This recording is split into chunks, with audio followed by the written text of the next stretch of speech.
Welcome to One Mind Brainwaves. I'm your host, Brandon Staglin. Today's topic, understanding suicide.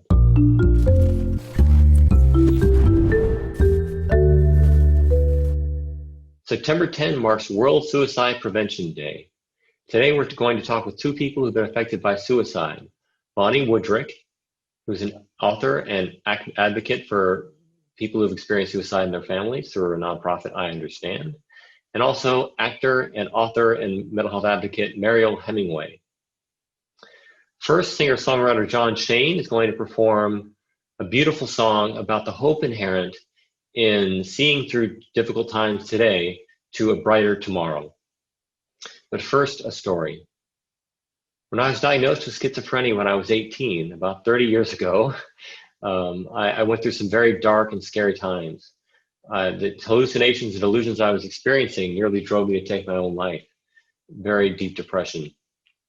And in that challenging time, what drew me through was the recognition that there was so much left to live for in terms of things to discover and accomplish and experience in the world.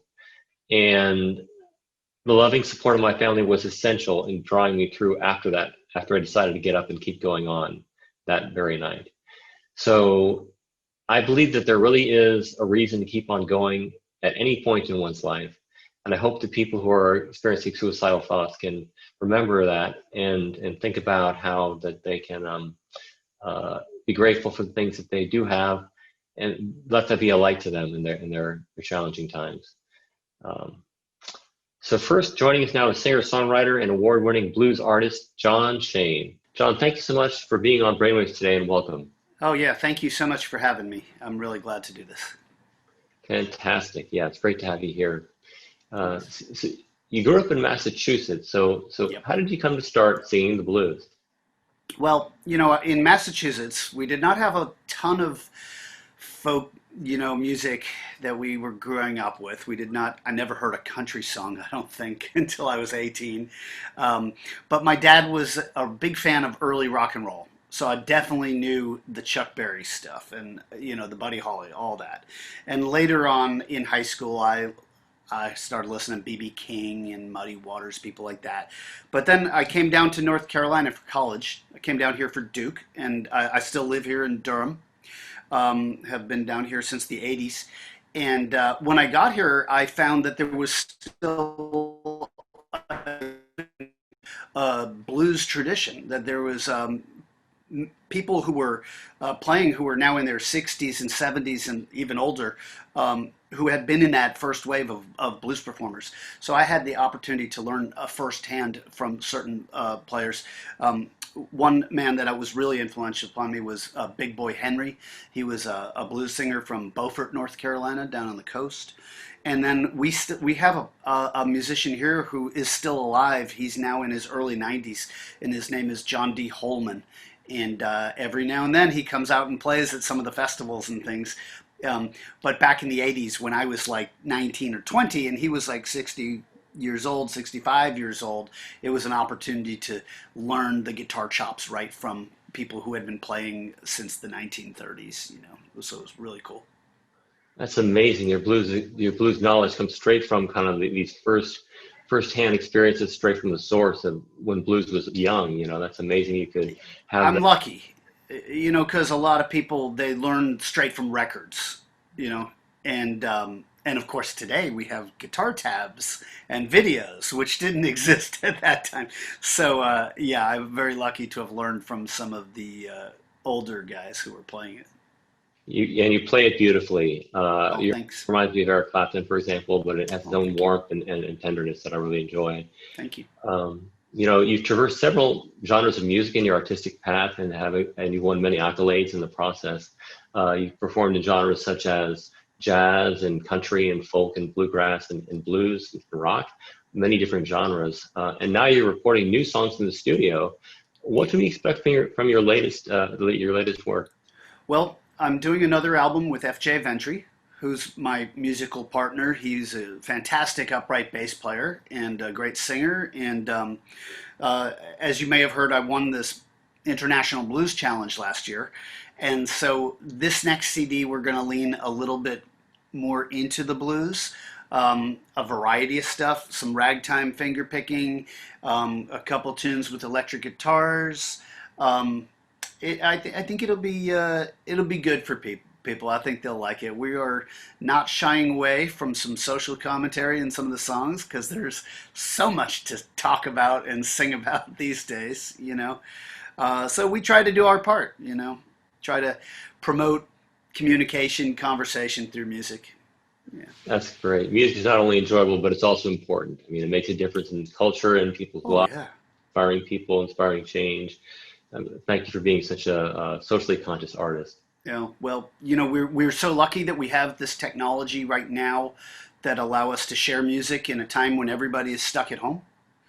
Um, I don't know what we'd be doing without being able to listen to our music electronically now. You know, it's like it'd be a pretty sad time, right? I mean, Uh, it's not that it maybe isn't already, you know, but Music helps get me through a lot of hard times, and it has ever for years and years throughout my life, both yeah. listening to it and playing it. So, Oh, that's great. You play too. yeah, a little bit. I'll tell you more about that some other time. Hope to have you Yeah. back on our show. Yeah. Yeah, you write your own music, but you also like to imbue others' music with your own signature touch. Sure. Yeah, and so the song you're going to perform for us today is Paul Simon's "Peace Like a River." Yep. What drew you to this gentle song by Paul Simon? Yeah. Well, this song I recorded on an album of covers. We called it Reupholstered. And a friend of mine chose all the songs for me to sing. The producer, my friend Jackson Hall, who unfortunately we lost him a couple of years ago, real young, and it's tragic. But he was a great musician and a great he could hear what somebody should do. You know what I mean? He just knew, and he heard that song and he said, I think you should sing it." Um, of course, when you take on a song by somebody else, you got to listen to the lyrics and understand them because if you don't understand them in one way or another, you can't put yourself into it, right? And like so many of Paul Simon's songs, this song has a set of lyrics that you could interpret many ways, right? Um, I interpreted it in a way that I think makes total sense to sing today. Because to me, I hear somebody talking about protests in the city where they're drawing positive energy from each other, peace and moving forward, progress, you know. But at the same time, in the bridge, he talks about how people are trying to keep people down, and but then I think in the end, he says, "I've seen a glorious day." And it's hard to know whether he's seen it because he's been there in the protest, walking there, or it is a dream, you know? Hmm. Because the last verse, he says, "I woke up from out of a dream." And it's unclear if it really happened or if it's something that he wishes would happen. The idea of peace running through the city, you know, it's like we think of chaos running through a city, right? But that peace could run through it. And I think the lyrics come from the Bible as well. Peace Uh, like a river. Yeah, yeah, it's a profound song, and I can't wait to hear you sing it with your own personal touch. Um, sure. Please play it for us. Yeah, that would be my pleasure. So for you guitar players out there, I had to tune the whole instrument a whole step lower to match my voice. So deep, ominous.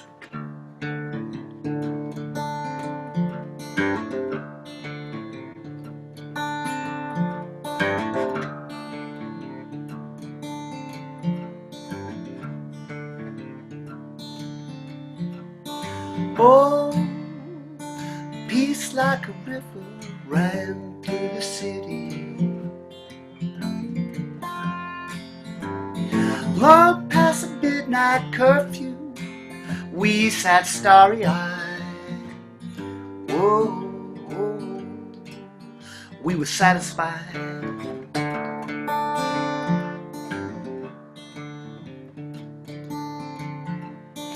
Oh, I remember misinformation followed us like a plague.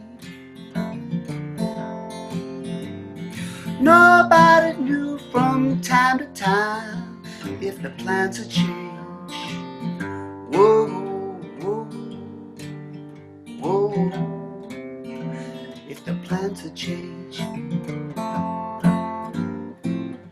You can beat us with wires, you can beat us with chains, you can outrun your rules, but you can't outrun the history train. I seen a glorious day.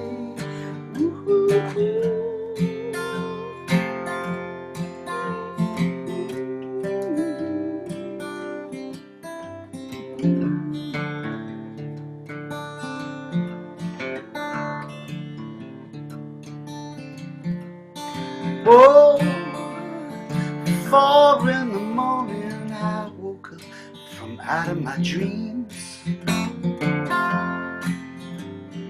Nowhere to go but back to sleep, but I'm reconciled. Whoa, I'm gonna be up for a while. Whoa, I'm gonna be up for a while.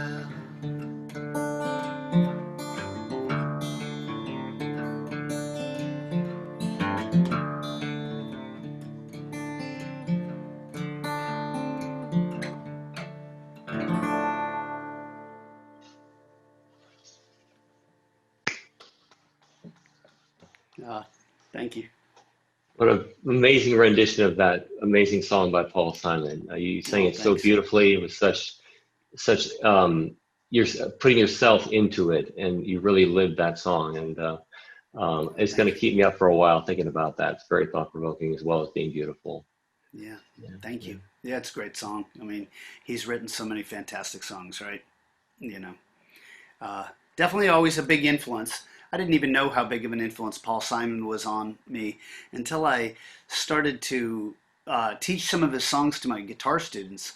And I was like, oh, yeah, I guess I do a lot of those things that he does. And I must have just like learned it through osmosis.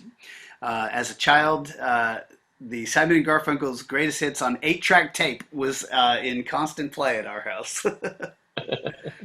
Yeah, I love their music too. Paul Simon, I love to play songs too. He's an amazing artist.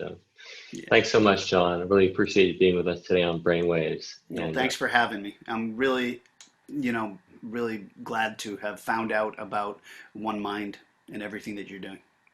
Thanks. We'd love to talk to you more about your work and just discuss more about mental health too in the future too. Great. Thanks, John.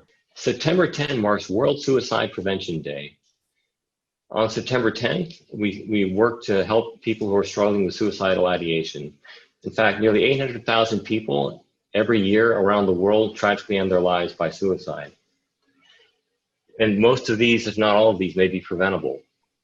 With us today are 2 people to share about their stories and their families about people who've died by suicide and their work to help understand suicide. Vonnie Woodrick is the founder of I Understand, a nonprofit offering comfort and compassion to families who've experienced suicide. She's also the author of I Understand, Pain, Love, and Healing After Suicide. We also have Mariel Hemingway, actress, mental health advocate, and author of several books, including most recently, Out Came the Sun, Overcoming the Legacy of Mental Illness, Addiction, and Suicide in My Family. Vonnie and Mariel, thanks so much for being with us today, and welcome to Brainwave. Thank you for having me. Thank you for having me as well.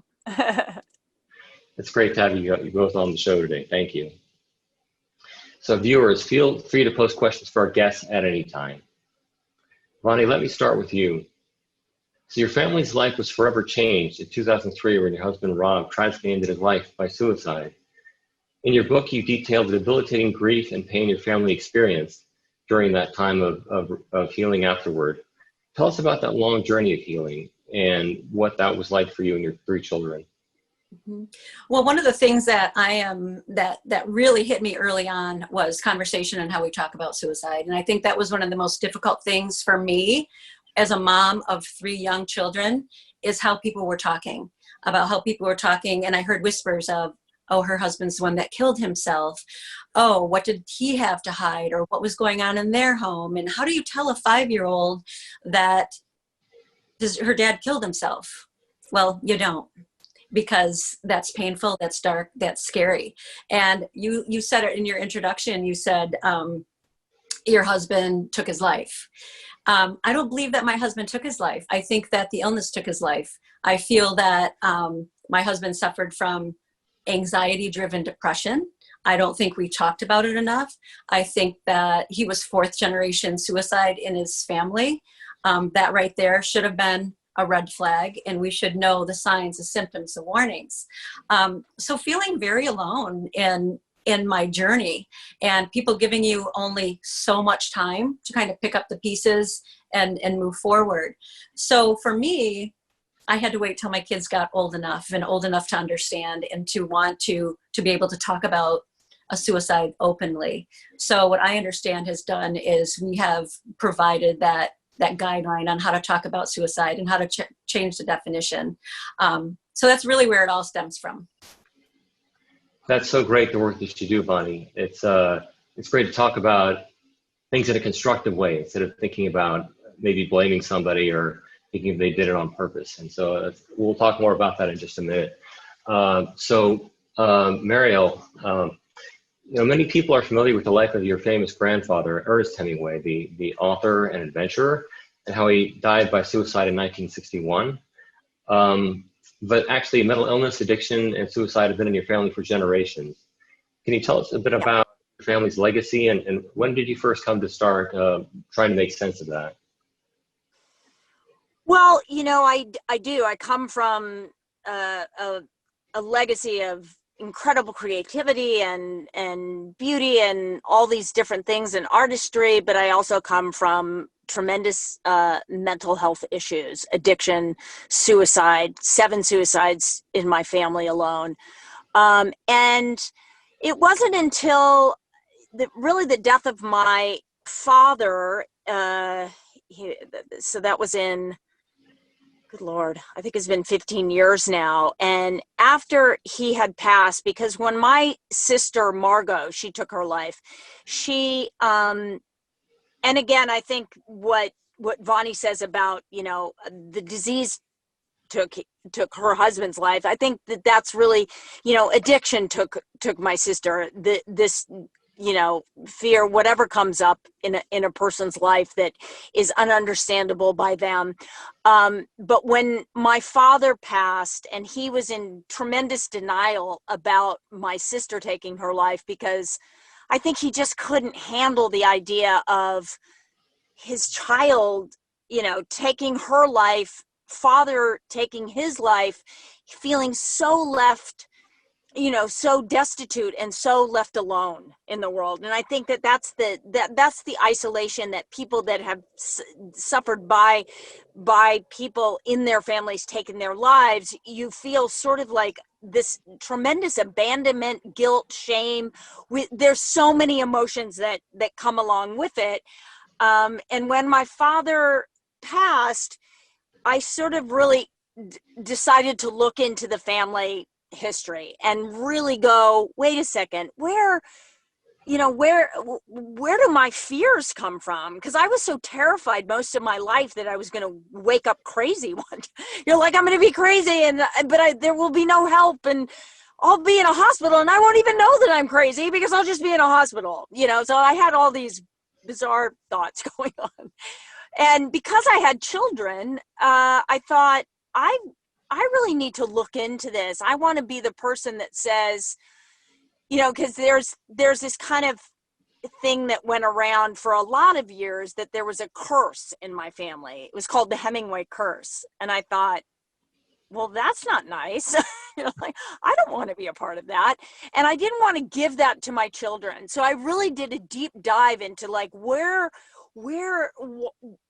do we come from? Where is this? And I think that in really looking at the history, really telling my story, it was liberating for me. All of a sudden, it was like, once you tell your story and then you realize yourself that you've suffered from depression or whatever it is. And, you know, knowing that my sister Muffet, my oldest sister, had schizophrenia since childhood, but nobody even knew what that was back then. So it was really this uncovering of all the different things in mental health that were affecting this family, and deciding that it wasn't a curse. It was actually just a blessing to understand.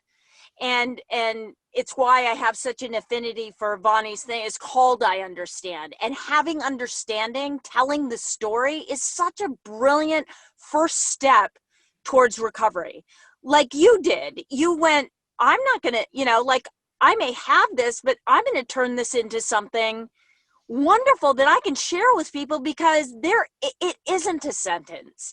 And that's what I think is so powerful about it. So my dad passed, and I was on the stage at a suicide prevention event, and I think I made a list of all the suicides that were in my family, and the last one I said was my sister took her life.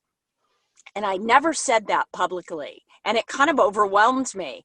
But I realized in that moment that I realized that was my job. It was my job to tell my story so that other people could realize that that me as a, you know, whatever it is, a celebrity, could tell their story. You know,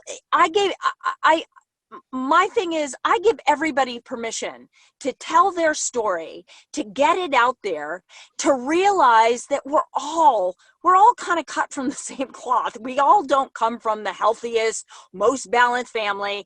And I think that everybody who says that is lying.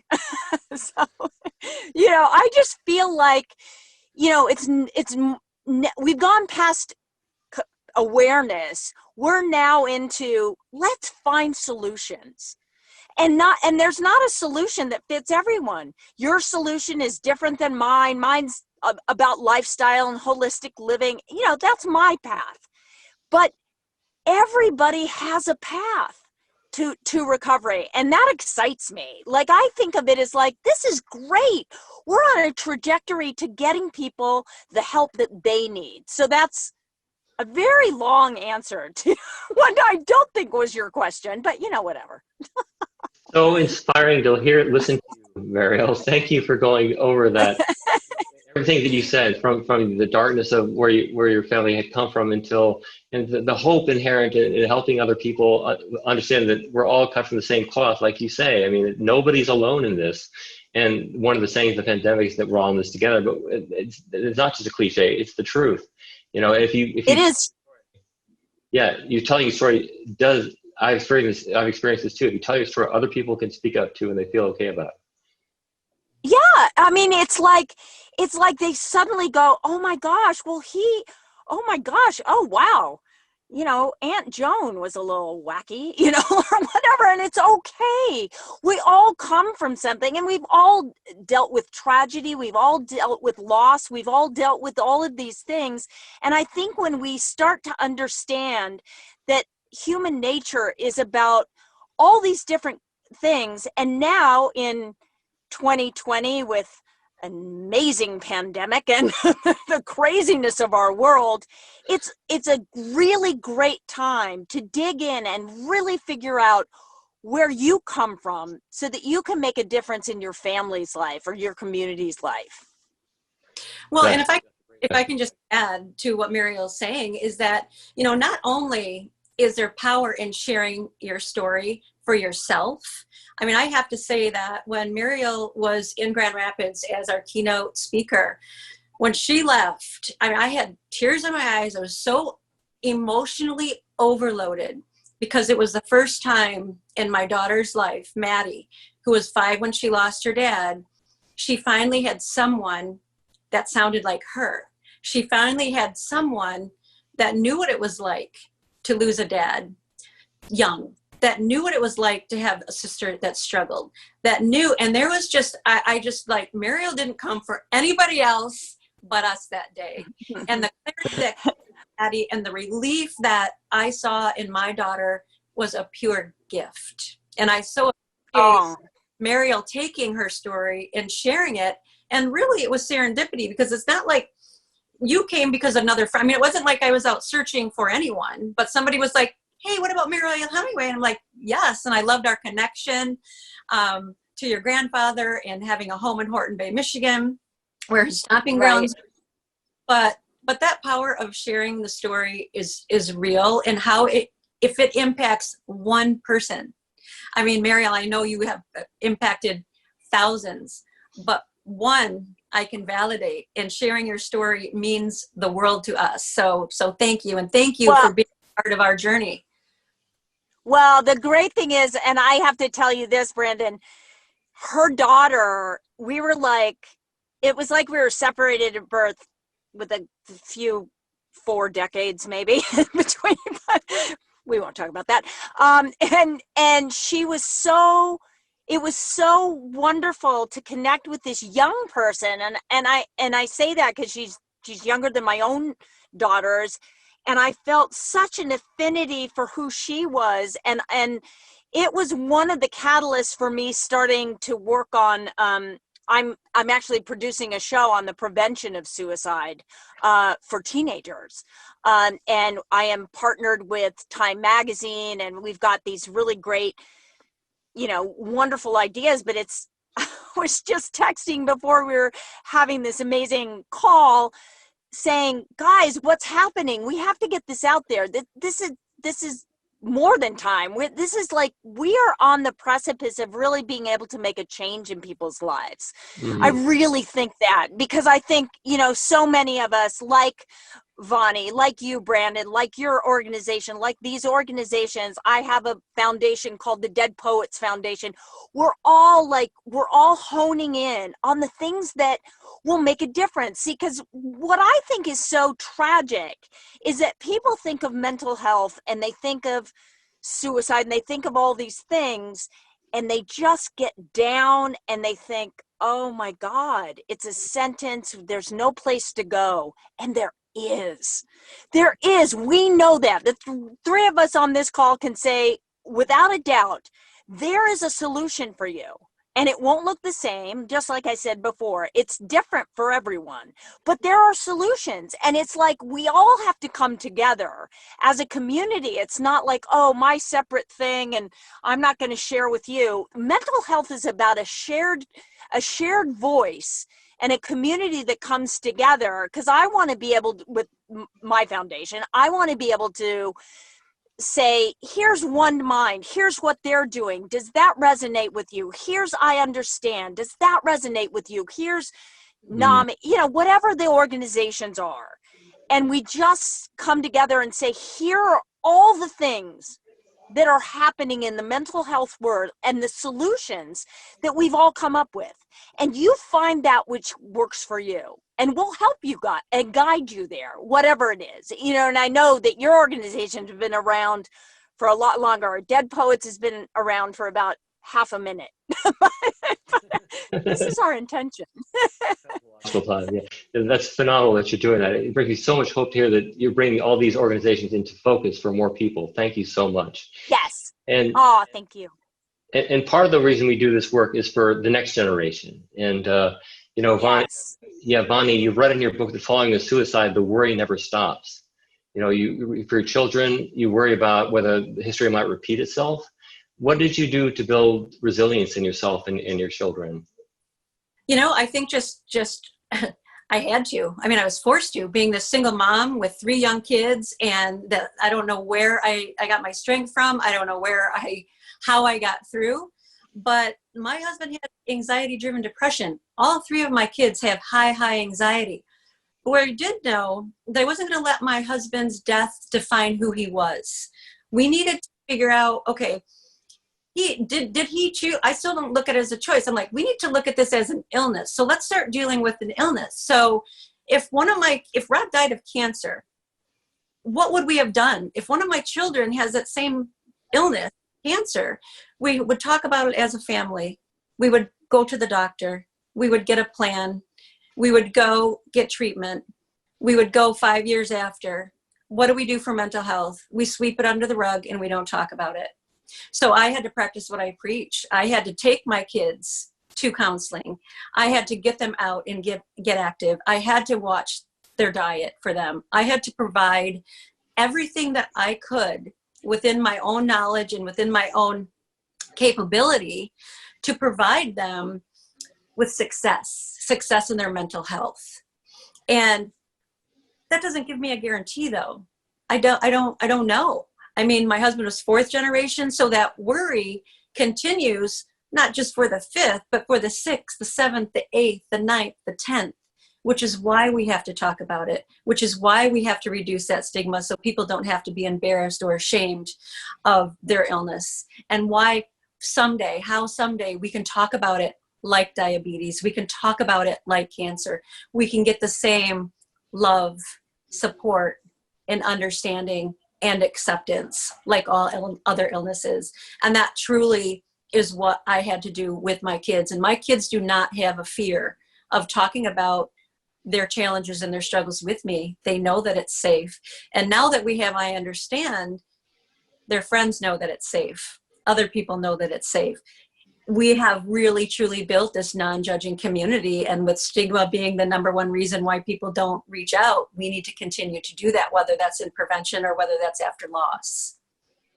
Yeah, it's so important to feel connected with other people, to know that they go through something similar. And that's part of the hope that's generated for people when they understand that.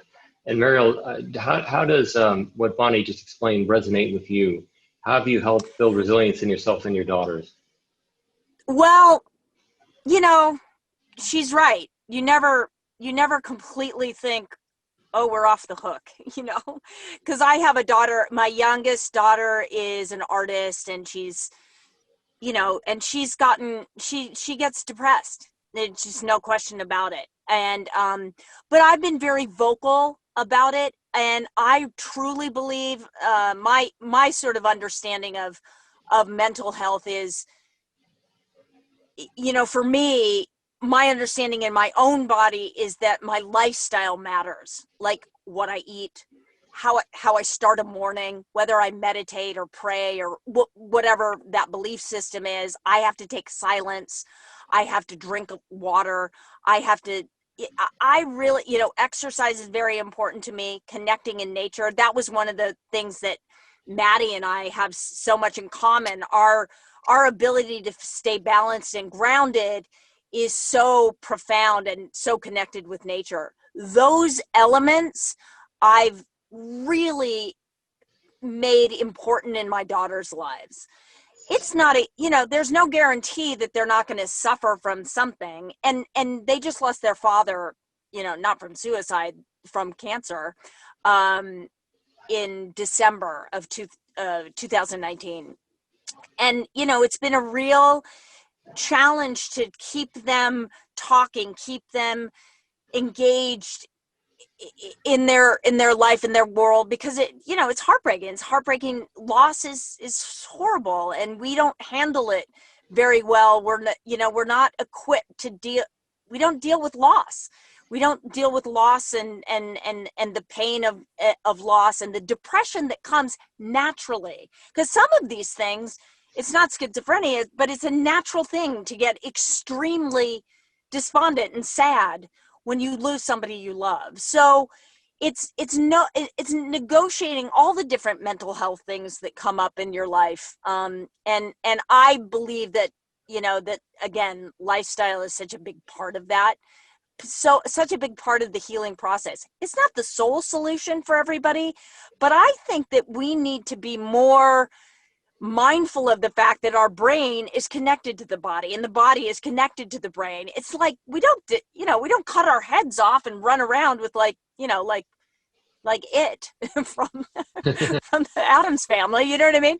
So anyway, what was that called? Anyway, so I really, my focus is to how can I be more mindful in my lifestyle. And I like to get that out there. I like for people to know that you're part of the solution. It's not about going to a doctor and saying, please give me a pill. But I'm not going to do any work. And I'm not saying that pills aren't necessary sometimes, because they are, but it's not without responsibility. We have to take responsibility for our behavior, our life, our mind, our everything.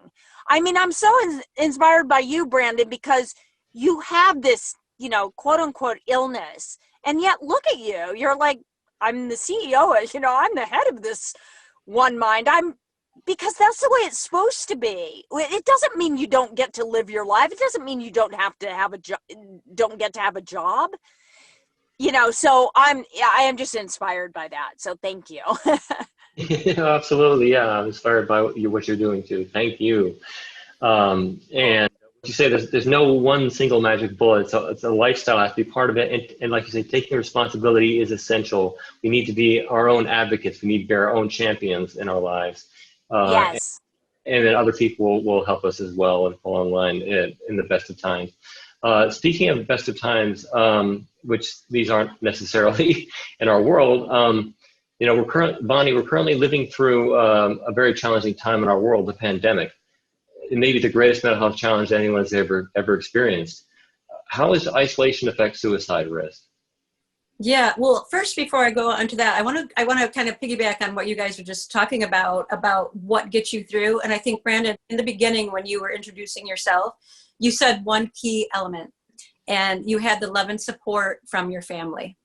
And I think that without the love and support, and it's one of the reasons why we use the tagline, Love Heals, because so often even within families, there's judgment and there's angst. And when you do things with love and understanding, you have a much different result than if you do it with if you do it with judgment and angst. So I just want to say that family support is huge, and it truly does heal. But isolation, you know, is really interesting. When I was doing the Audible version of the book, and I was listening to myself hear my own story, and it went back to 2001 to 9/11, when the Twin Towers, you know, the 9/11 attacks, and that really affected my husband. And listening to my story and the devastation that it had, and the confusion and the fear that brought in here to him, reminded me of what so many people are going through today. And I really believe that was a trigger for my husband. And I feel like the fear, and I call it FOTU 20, the fear of the unknown 20, is causing people to isolate, because we can't go out, we can't do things, and there's danger to that. And I think, you know, on what Mariel said is your lifestyle. When you're alone and you're by yourself because you have to be in a pandemic, you have to take care of yourself. You know, that's self-love. You have to do the best that you can. I mean, even if you get up, you take a shower, you make your bed, you do what you have to do. Absolutely. Yeah, you do what you have to do. You got to keep going no matter what happens. And, you know, one thing that you were able to do in your own situation with your loss of your husband was you reached a place of acceptance. You were able to understand that he died of an illness, not by taking his own life. You framed it as by dying of an illness, depression. And that it's just a terminal illness in that case. So what were some of the other things you learned about the root causes of suicide? Yeah, I think that for me, well, acceptance is huge with anything, because if we don't accept this path and this journey that we're on, we're going to get stuck. We could then start to self-medicate, not get out of bed. We can develop depression ourselves. But I look at one of the big things that I have learned with suicide is I truly believe that it's a side effect of pain. You don't have to have a diagnosed mental health illness or brain illness to have suicidal thoughts or suicidal actions. So where is that coming from? It's coming from pain that's caused by maybe physical pain, bullying, financial devastation, job loss, heartbreak. So we have to start looking at pain as a common denominator, not just someone that may be self-medicating with alcohol, someone that may have a diagnosed mental health illness, someone that may have another disease that they're really struggling to want to live for. We need to look at what people are going through every single day. The reason that these 10-year-olds, that the number 2 death with 10-year-olds now is because they're being bullied. They're feeling left out. They don't have the support or the mechanisms to fight these feelings of being bad and feeling left out. So many people are losing their jobs. They're so afraid of the future. That's a scary place to be, especially now that we know that those that are suffering, they don't want to burden their families. We have to reassure them that they're not burdens, that they are wanted here, that we are so much better with them in our lives than without them in our lives. Absolutely, absolutely. So it's important to understand that. Viewers, today we're talking with Vonnie Woodrick, author of the book I Understand, Pain, Love, and Healing After Suicide. And we were talking with Mariel Hemingway, actress, author of the book Out Came the Sun, which is about the legacy of mental illness, addiction, suicide in her family as well. Mariel, why is it important for people to know their mental health history and share their stories? How does it help them personally, and how does it help society at large? Well, personally, I believe that that telling your story is the first step towards getting help. I think when a story is isolated within our brain, or kind of roaming around our bodies and brains, it can be very detrimental to our mental and physical health.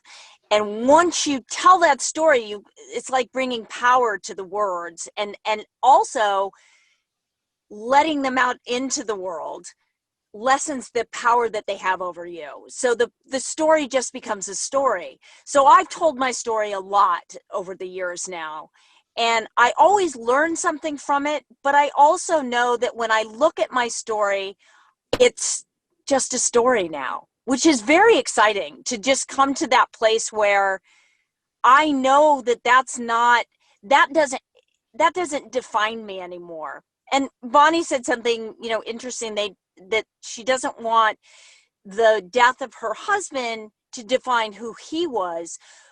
For me, I don't want the suicides that have been in my family's life and the addictions and the mental illnesses to define who I am. And I also don't want it to define who my daughters are. So, that's part of our story. That's part of our genetics or our heritage or whatever, but it doesn't mean it's our destiny. Because I think that we are the orchestrators of our own destiny. I think we can have the lives that we want. We can create them. But it means we have to do the work. We have to step up and say, I'm responsible for where I come from. I've told my story, and that telling of the story leads us to the next step of finding help. Truly. You bet. It's like by articulating something, it loses its power over us, and it helps me. Absolutely. Yeah. And so it helps me understand, like, I'm not my feelings, I'm not my worries, I'm not my pain. I am something deeper than that. So thanks for articulating that. Yeah. So finally, Mariel and then Vonnie, what words can you offer to those who are struggling to find hope, either in themselves or in their families after suicide in these troubling times? Can I start, because I'm going to have to leave you soon. So I'm going to answer, and then I'm going to exit stage left. But I feel that when you're left behind, there is a sense of abandonment and a feeling of tremendous sadness that you feel guilty for, because when you lose somebody in your family, it's all about the person that left, but the person that left is gone and you're left behind, and you don't really, a lot of people don't know how to feel about that, and they feel guilty that their own sadness is overwhelming. And I think it's to have compassion for those that have had tremendous loss, because those families, those mothers, those children, those wives, those daughters, whomever it is,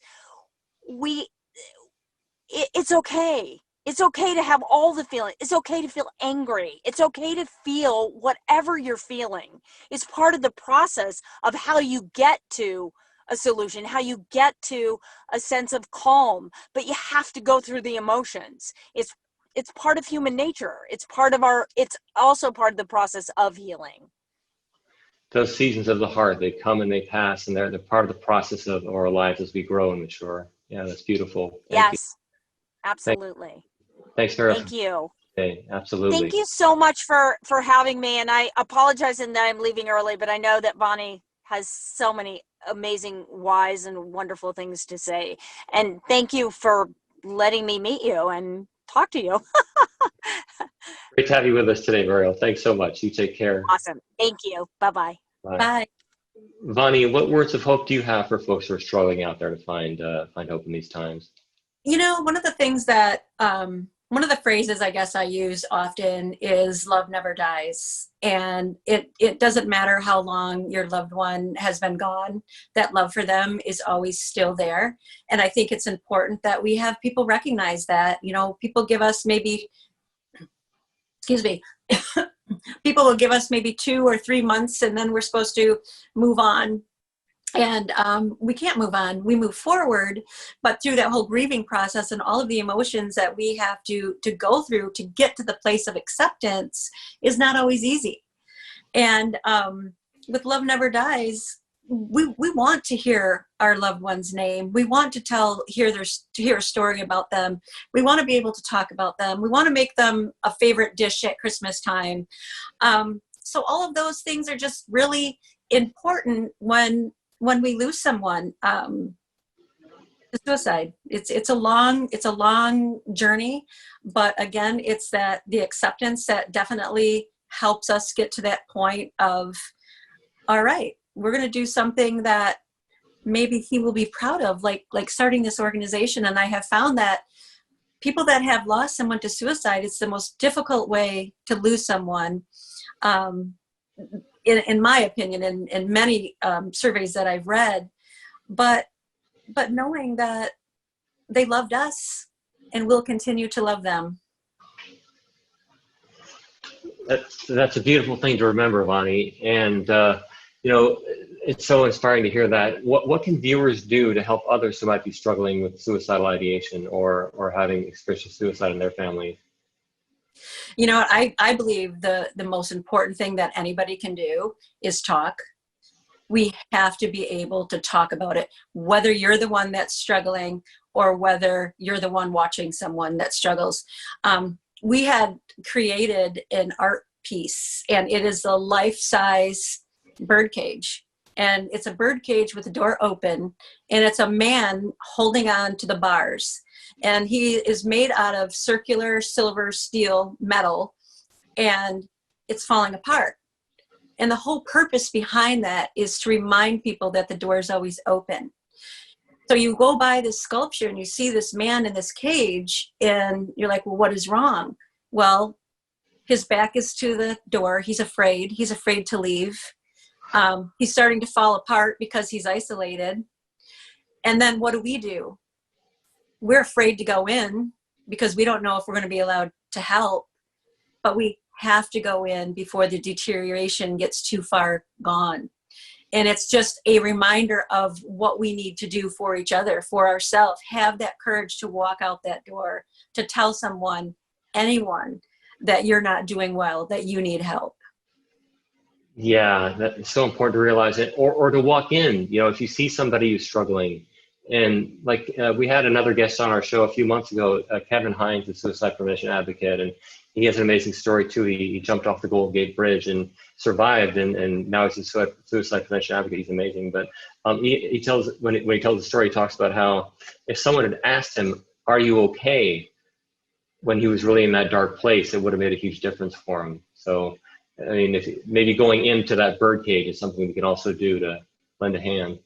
That is so absolutely true. Is like you have to be the one to have that courage and not be afraid to go. But then also I also remember being at an event and listening to someone talk about the Golden Gate Bridge and how if somebody just would have smiled at me, if somebody would have just, said something to me, I wouldn't, they wouldn't have jumped, or I wouldn't have jumped.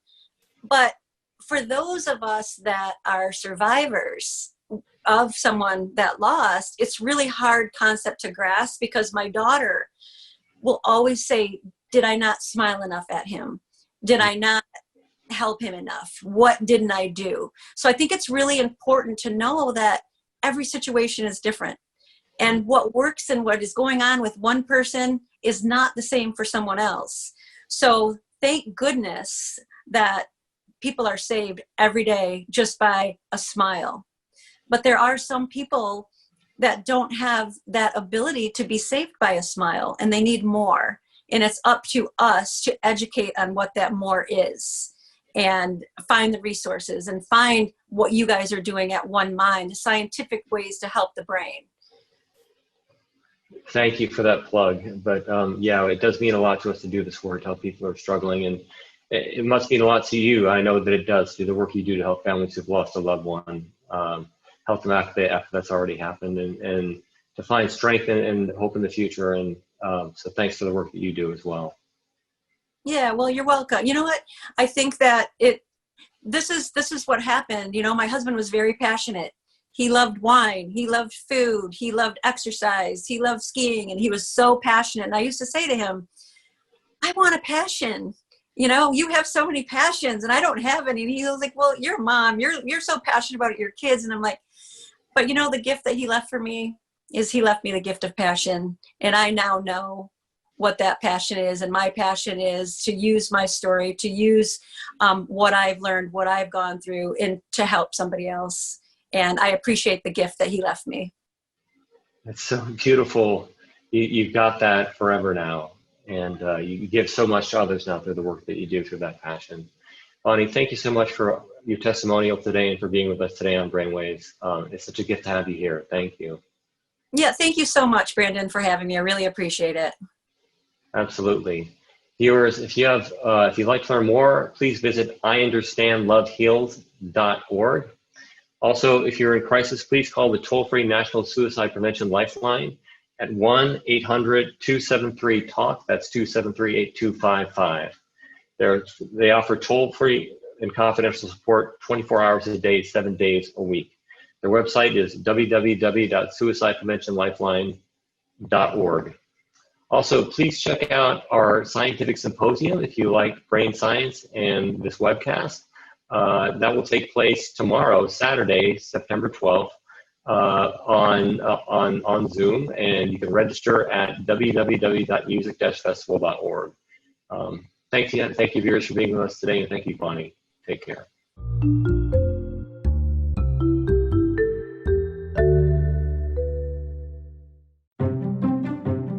My mother has had depression most of her life. My uncle committed suicide when he was in his 30s.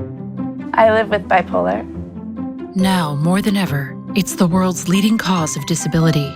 Yet research to improve mental health lacks the attention physical health research receives. Visit onemind.org. From the lab to the front lines, accelerating brain health for all. Help us fund new treatments at onemind.org.